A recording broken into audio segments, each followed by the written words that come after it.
ಈ ರೀಡಿಂಗ್ ನಿಮಗೆ ಅನ್ವಯಿಸಿದರೆ ಅಥವಾ ರೆಸೊನೇಟ್ ಆದರೆ ಮಾತ್ರ ತೊಗೊಳ್ಳಿ, ಇಲ್ಲಾಂದರೆ ಬಿಟ್ಬಿಡಿ. ಇದು ಒಂದು ಜನರಲ್ ರೀಡಿಂಗ್ ಮಾತ್ರ ಆಗಿರುತ್ತೆ. ಫಸ್ಟ್ ಕಾರ್ಡ್ 3 ಆಫ್ ವಾಂಡ್ಸ್ ಬಂದಿದೆ. ಡ್ಯಾನ್ಸಿಂಗ್ ಟು ದಿ ಬೀಟ್ ಅಂತ ಹೇಳ್ತೀವಿ. ನೀವು ತುಂಬ ನೃತ್ಯ ಮಾಡ್ತಾಯಿದ್ದೀರಾ, ಡ್ಯಾನ್ಸ್ ಮಾಡ್ತಾಯಿದ್ದೀರಾ, ತುಂಬ ಖುಷಿಯಾಗಿದ್ದೀರಾ ಅಂತ ಹೇಳ್ತೀನಿ.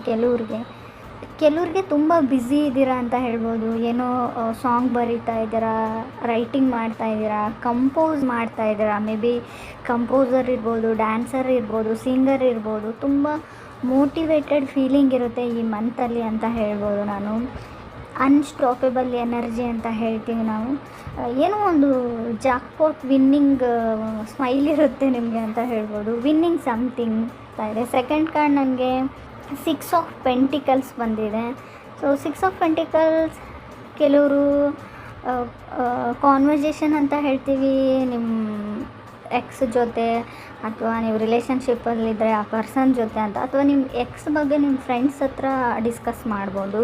ಸೊ ಆ ಥರನೂ ಹೇಳ್ತಾ ಇದೆ. ಕೆಲವರಿಗೆ ನಾವು 6 ಆಫ್ ಪೆಂಟಿಕಲ್ಸ್ ಮ್ಯಾನೇಜಿಂಗ್ ಅಕೌಂಟ್ಸ್ ಅಂತ ಕರಿತೀವಿ. ಬಿಲ್ಲಿಂಗ್ಸ್, ಮನೆ rent, light bill, water bill, something ಆ ಥರ ಬಜೆಟಿಂಗ್ ಅಂತ ಕರಿಬೋದು. ಅದನ್ನು ಮಾಡ್ತೀರಾ. ಇನ್ನು ನಾರ್ಮಲಿ ಹೇಳೋದಾದರೆ ಚೇಂಜಿಂಗ್ ಲೈಫ್ ಸ್ಟೈಲ್ ಅಂತ ಹೇಳ್ಬೋದು. ಮೇ ಬಿ ಮನೆ ಚೇಂಜ್ ಮಾಡ್ಬೋದು, ಕಾರ್ ಚೇಂಜ್ ಮಾಡ್ಬೋದು, ಸಮಥಿಂಗ್ ಆ ಥರ. ಥರ್ಡ್ ಕಾರ್ಡ್ ನನಗೆ ಹೈ ಪ್ರೀಸ್ಟೆಸ್ ಬಂದಿದೆ. ಮೇ ಬಿ ಪ್ರಾಕ್ಟೀಸಿಂಗ್ ಅಕಲ್ಟ್ ಅಂತ ಕರಿತೀವಿ. ಅಂದರೆ ಈ ಸಮಥಿಂಗ್ ಈ ಟ್ಯಾರೋ ರೀಡಿಂಗೇ ಆಗಿರ್ಬೋದು, ಅಸ್ಟ್ರಾಲಜಿ ಆಗಿರ್ಬೋದು, ಸಮಥಿಂಗ್ ಸ್ಪಿರಿಚುವಲ್ ಥಿಂಗ್ಸ್ ಅಂತ ಹೇಳ್ಬೋದು. ಗೂಗ್ಲಿಂಗ್ ಅಂತ ಹೇಳ್ಬೋದು. ಆನ್ಲೈನ್ ಶಾಪಿಂಗ್ ಅಂತ ಕೂಡ ನಾವು ಕರಿತೀವಿ ಹೈ ಪ್ರೀಸ್ಟೆಸ್ನ. ಅಥವಾ ನಿಮ್ಮದು big house to small house, ಮನೆ ಸಣ್ಣದಾಗಿದ್ರೆ ದೊಡ್ಡ ಮನೆಗೆ ಹೋಗ್ಬೋದು.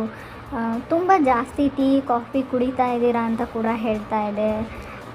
ಸ್ವಲ್ಪ ಅದನ್ನು ಕಮ್ಮಿ ಮಾಡಿ ಅಂತ ಹೇಳ್ತೀವಿ.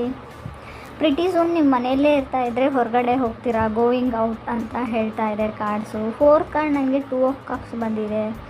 ನಿಮ್ಮದು ಒಂದು ಕಾರ್ಮಿಕ್ ಕನೆಕ್ಷನ್ ಥರ ಒಂದು ಕನೆಕ್ಷನ್ ಬಿಲ್ಡ್ ಆಗುವಂಥ ಚಾನ್ಸಸ್ ಇದೆ. ಹೊಸ ವ್ಯಕ್ತಿ ಆಲ್ರೆಡಿ ನಿಮ್ಮ ಲೈಫಲ್ಲಿ ಬಂದಿರ್ಬೋದು. ಕೆಲವರಿಗೆ ಕಾನ್ಸ್ಟೆಂಟ್ ಕಮ್ಯುನಿಕೇಷನ್ ಅಂತ ಹೇಳ್ತೀವಿ ಆ ಪರ್ಸನ್ ಜೊತೆ. ಅಂದರೆ ಯಾವ ಥರ ಅಂದರೆ ನಥಿಂಗ್ ರೊಮ್ಯಾಂಟಿಕ್ ಅಥವಾ ನಿಮ್ಮ ಕನೆಕ್ಷನ್ ಬಗ್ಗೆನೂ ಇಲ್ಲ, ಕ್ಯಾಜುವಲ್ ಟಾಕ್ ಇರುತ್ತೆ. ಮೇ ಬಿ ನಿಮ್ಮ ಆಫೀಸಲ್ಲಿ ಕೆಲಸ ಮಾಡೋರು ಇರ್ಬೋದು, ನಿಮ್ಮ ಜೊತೆಗೆ ಓದೋರು, ಒಂದು ಸುಮ್ಮನೆ ಮಾತಾಡ್ತಾ ಇರ್ತೀರ, ನಥಿಂಗ್ ರೊಮ್ಯಾಂಟಿಕ್.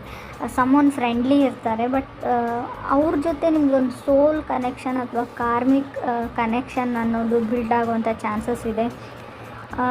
ಯಾವುದೋ ಒಂದು ಬ್ರಾಸ್ಲೆಟು ಒಂದು ಕ್ರಿಯೇಟಿವ್ ಆಗಿ ಮಾಡುವಂಥ ವ್ಯಕ್ತಿ ಅವರು. ಆರ್ನಮೆಂಟ್ಸ್ ಮಾಡ್ತಾರೆ, ಅವರು ಜ್ಯುವೆಲರಿ ಮಾಡ್ತಾರೆ, ಆ ಥರ ವ್ಯಕ್ತಿ ಅಂತ ಹೇಳ್ಬೋದು. ಸಕ್ಸಸ್ಫುಲ್ ಆಗುವಂಥ ಚಾನ್ಸಸ್ ಇದೆ 2 ಆಫ್ ಕಪ್ಸ್ ಇರೋದ್ರಿಂದ. 4th ನನಗೆ ಜಡ್ಜ್ಮೆಂಟ್ ಕಾರ್ಡ್ ಬಂದಿದೆ. ಮೋಟಿವೇಟೆಡ್ ಅಂತ ಹೇಳುತ್ತೆ ಕಾರ್ಡು.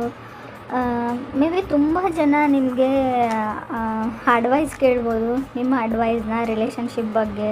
ಸೊ ನೀವು ಒಂಥರ ಟೀಚರ್ ಥರ ಬಿಹೇವ್ ಮಾಡ್ತೀರಾ ಅಂತ ಹೇಳ್ಬೋದು. ನಾನು ಆಲ್ರೆಡಿ ಹೇಳಿದ್ದೀನಿ ಹೈ ಪ್ರೀಸ್ಟೆಸ್ ಕಾರ್ಡ್ ಬಂದಾಗೆ ಸನ್ ಕಾರ್ಡ್ ಕೂಡ ಇದೆ. ತುಂಬ ಹೆವಿಲಿ ಆನ್ಲೈನ್ ಪರ್ಚೇಸಿಂಗ್ ಮಾಡೋವಂಥ ಚಾನ್ಸಸ್ ಇದೆ. ಹಣಕಾಸಿನ ಬಗ್ಗೆ ಸ್ವಲ್ಪ ಹುಷಾರಾಗಿರಿ ಅಂತ ಹೇಳ್ತೀವಿ. ಸನ್ ಕಾರ್ಡ್ ಇರೋದ್ರಿಂದ ಮೇ ಬಿ ಆಲ್ರೆಡಿ ಮ್ಯಾರಿಡ್ ಆಗಿದ್ದರೆ ಪ್ರೆಗ್ನೆನ್ಸಿ ಕಾರ್ಡ್ ಅಂತ ಹೇಳ್ತೀವಿ. ಬೇಬಿ ಬರೋವಂಥ ಚಾನ್ಸಸ್ ಕೂಡ ಇದೆ. ಮೇ ಬಿ ಸಡನ್ನಾಗಿ ನಿಮ್ಮ ಫೀಲಿಂಗ್ಸ್ನ ಯಾರಾದರೂ ಕ್ಯಾಚ್ ಮಾಡ್ಕೊಳ್ಬೋದು ಅಂತ ಅನಿಸುತ್ತೆ, ಅಥವಾ ನೀವು ಯಾರ ಫೀಲಿಂಗ್ಸ್ ಆದರೂ ಕ್ಯಾಚ್ ಮಾಡ್ಕೊಳ್ಳೋಂಥ ಚಾನ್ಸಸ್ ಕೂಡ ಕಾರ್ಡಲ್ಲಿದೆ. So judgement card, sun card ಇರೋದ್ರಿಂದ ವರ್ಕ್ ಲೈಫ್ ಕೂಡ ಬ್ಯಾಲೆನ್ಸ್ಡ್ ಆಗಿರುತ್ತೆ. ಮನೆ ಮತ್ತು ವರ್ಕ್ ಎರಡೂ ಬ್ಯಾಲೆನ್ಸ್ ಮಾಡ್ತೀರಾ ಅಂತ ಕೂಡ ಕಾರ್ಡ್ ಹೇಳುತ್ತೆ. ಲೊಕೇಶನ್ಸ್ಗೆ ಹೋಗುವಂಥ ಚಾನ್ಸಸ್ ಇದೆ. ಹಾಲಿಡೇಸ್ ಅಂತ ಕರಿಬೋದು. ತುಂಬ ಚೆನ್ನಾಗಿರೋ ಹಾಲಿಡೇಸ್ ಬರ್ತಾಯಿದೆ ನಿಮಗೆ. ನಿಮ್ಮ ನೇಟಿವ್ಸ್ಗೆ ಹೋಗ್ತಿರೋ, ಊರಿಗೆ ಹೋಗ್ತಿರೋ, ತುಂಬ ಚೆನ್ನಾಗಿ ಟೈಮ್ನ ಸ್ಪೆಂಡ್ ಮಾಡ್ತೀರಾ ಅಂತ ಹೇಳ್ತಾ ಇದೆ ಚಾರ್ಟು ಆ್ಯಂಡ್ ಎ ಕಾರ್ಡ್ ಕೂಡ.